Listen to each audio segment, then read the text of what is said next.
Charles, you are immoral. Glad you don't run the show. Who defines morality? You? Your God? Which one? And how do you really know you're actually following God's law? How do you know? In your heart, he told you, had a personal conversation. So your subjective experience defines all morality for all people. Is it moral to wear this? What if this material was made by a child? I didn't know, but it was, maybe, who knows? And what if that person was a slave? There's 100 million slaves. Just by purchasing this, I've perpetuated an institution that's harmed children. I don't know. Could have happened. Maybe. Kind of, sort of. This is made out of silver. Where was the silver mined? What if in the process of mining that silver, the silver polluted the water and it created a birth defect and someone's suffering now for the rest of their life by buying the silver? Am I culpable for that? Don't know. It's difficult to say. Morality is anything but objective. It is a very, very difficult topic. And God's not going to help you figure these things out.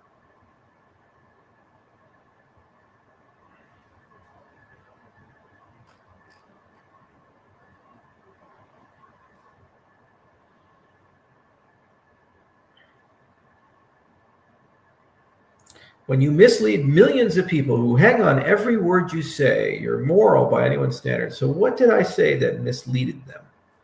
What was the misled? Roll it on out there, Juggalo. Come on, tell me. What was that? You have the whole audience here. It's your chance to right this wrong. And let everybody know.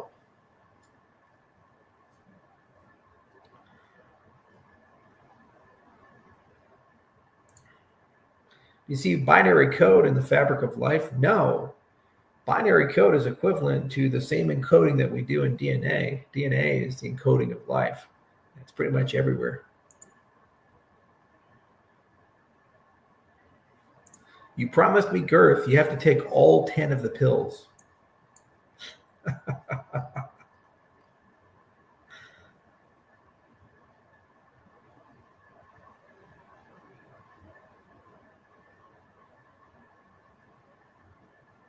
Did Phil Wadler retire? No, Phil Wadler's still around. Just got done writing a book.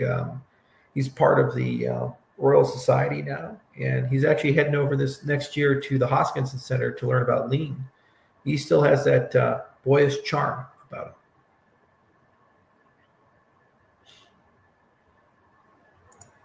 Any Mayo Clinic collaboration plan for your clinic and stem cell programs? We work with the Buck Institute and a collection of different universities, but eventually we'll add in a lot more academic partners. It'd be fun to do something with Mayo, especially on the cancer side when we set up an oncology program. We don't have one yet. Will IOHK work with David Sachs? There's an inevitability behind it. We'll figure it out.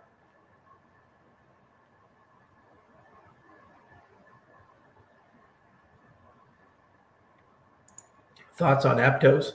Would be nice to meet the new management. We'll probably do a space or something with them. I'm always interested in meeting these guys. It's like there's always pairings. So last cycle's Harmony won and Solana won.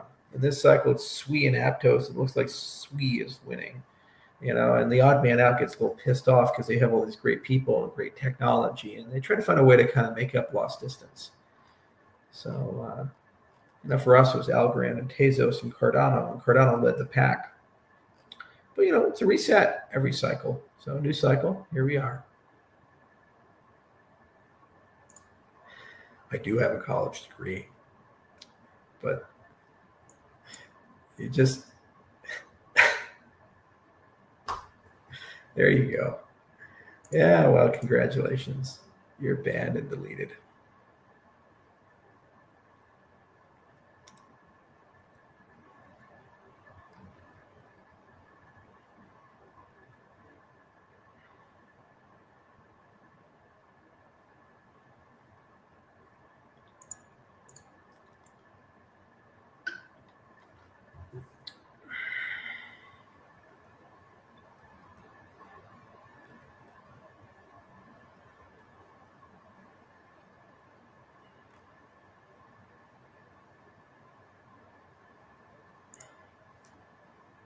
After all 10 pills, I couldn't get to the bottom of a tuna can, but blew out the sides.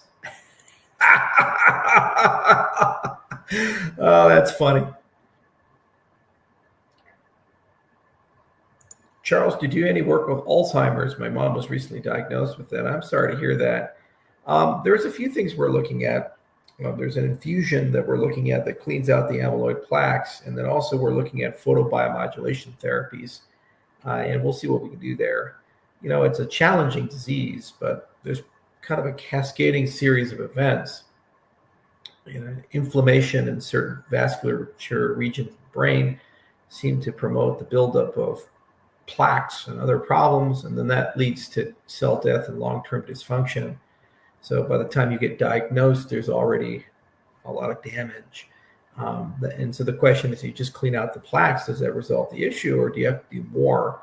And I think some combination of stem cells, hyperbarics, photobiomodulation, and therapies to remove the plaques probably could help a heck of a lot. And we do have one trial we're doing with photobiomodulation for dementia patients using the Vilite, and we've had some good results there. And when we get the hyperbaric center fully operational, then we'll be able to combine that with other therapeutic interventions. The challenge is that the stem cell interventions we're looking at, it's not intrinsically clear with what level of fidelity do they cross the blood-brain barrier. We don't know yet. So they need to be spio-tagged or fluoresced, and then we can actually see when and how, under what circumstances are they crossing the blood-brain barrier.